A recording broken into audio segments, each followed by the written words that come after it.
নমস্কার বন্ধুরা, আমি পূজা। আজকে তোমাদের সামনে নিয়ে এসেছি বোম্বে কাট ব্লাউজের কিভাবে গুম সেলাই করবে। তো দেখো, তোমরা দেখতেই পাচ্ছ খাপটা কত সুন্দর রেডি হয়েছে। তো আর এই পাটটাও দেখো, কোনো রকম সেলাই নেই। তো কীভাবে তোমরা এই সেলাইটা করবে সেটা নিয়ে এই ভিডিও। তো পুরো ভিডিওটা দেখতে থাকো, আশা করি তোমাদের উপকার আসবে। দেখো, এই আর একটা পাটও এরকমভাবে সেম প্রসেসে এই পাটটাও রেডি করেছি। তো তোমরা ভিডিওটা দেখো। চলো বন্ধুরা, ভিডিওটা শুরু করা যাক। আগের ভিডিওতে বোম্বে কাট ব্লাউজের কাটিংটা তোমরা এই পর্যন্ত দেখেছিলে।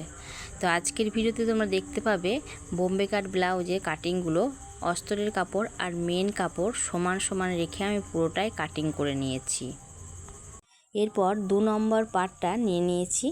সেখানে দেখো, আমি যেহেতু খাপটা 1 ইঞ্চি বাড়িয়েছিলাম, তো সেই 1 ইঞ্চিটা নিচের দিকে নেব। নিচের দিকে দাগ দিয়ে দিচ্ছি 1 ইঞ্চি, আর ওপর দিকে কোণ করে একটা দাগ দিয়ে দেব। এই বরাবর সেলাইটা চালিয়ে দেব।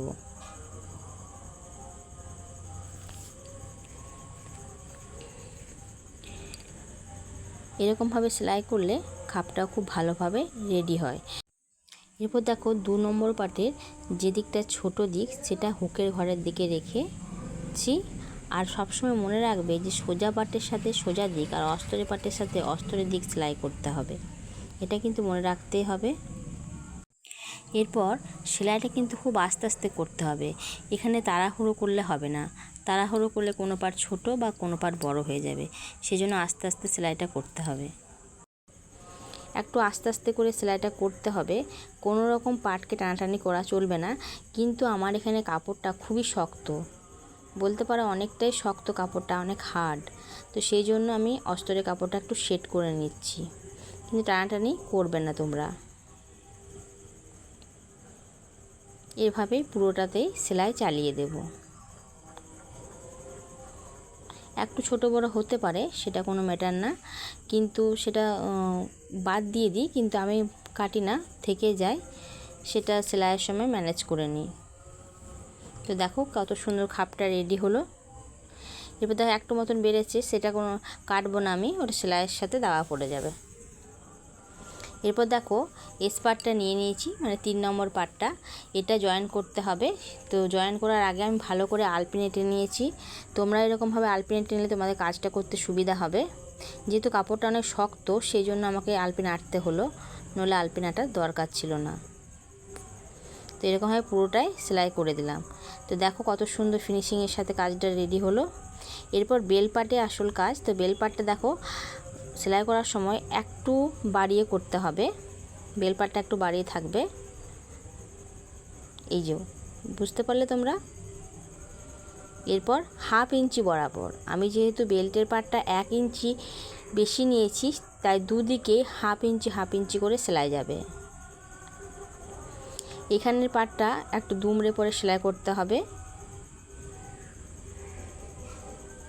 যেখানে কোণ মতন হয়ে থাকে খাপের, সেই পার্টটা যাতে সেলাই দাবা না পড়ে যায়, সেটা তোমরা লক্ষ্য রাখবে। এরপর দেখো, এই পার্টটা রেডি করার পর যে মেন কাপড়টা আছে সেটা পুরোটাই গুটিয়ে নিলাম। গুটিয়ে নিয়ে আবার একটা সেলাই দিতে হবে। এই সেলাইটা ভিতরেই থাকবে, কোনো রকম দেখা যাবে না। সেই জন্য এরকমভাবে সেলাইটা করলে খুব ভালো হয়।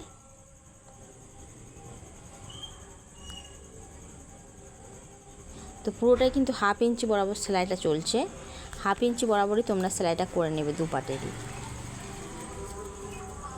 এরপর দেখো, মেন কাপড়টা বার করে নিতে হবে।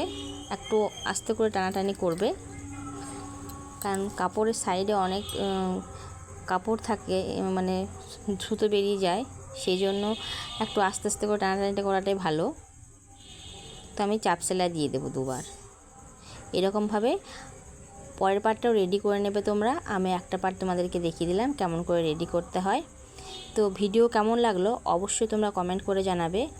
আর কি কি ধরনের তোমরা ভিডিও দেখতে চাও সেটাও কমেন্ট করে জানাবে। তো দেখো কত সুন্দর খাপটা রেডি হয়েছে আর কত ফিনিশিংয়ের সাথে।